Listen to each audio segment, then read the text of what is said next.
এই জ্যাক, তাড়াতাড়ি করে ডাল ভাজাগুলো খেয়ে নি, আজকেই তোরে আর একটা মালিকের বাসায় ফাটাই দিয়ে আসমো। আচ্ছা, তোরে খাইতে হবে না, চল এরকমই চল। ভাইয়া এই নেন জ্যাককে, আর জ্যাকের ড্রেস ছিল একটা আমার কাছে। আসলে ভাইয়া, জ্যাকরে আমি অনেক ভালোবাসতাম, এ বিষয়টা আমি মাথায় নিতে পারতেছি না।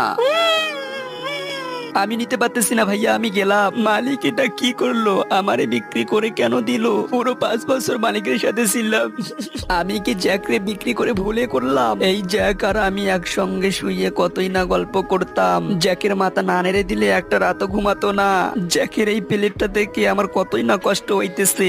এই প্লেটটাতে ওই কতই না খাবার খাইছে। ওরে একটু গিয়ে দেখে আসি ঠিক মতো খাবার খাচ্ছে কি না। এটা কি জ্যাকরে তো ওই মালিক অনেক বোকা দিতেছে। জ্যাকের রেখে যাওয়া স্মৃতিগুলো আমি একটাও ভুলতে পারবো না। তোমরা প্লিজ ভিডিওতে লাইক, চ্যানেলটা সাবস্ক্রাইব করে দাও, তাহলে জ্যাক ফিরে আসবে আমার কাছে। মালিক, মালিক কোথায় আপনি? আমি চলে আসছি। জ্যাক তুই আসছিস? আমার বুকে আয় জ্যাক, বুকে আয়।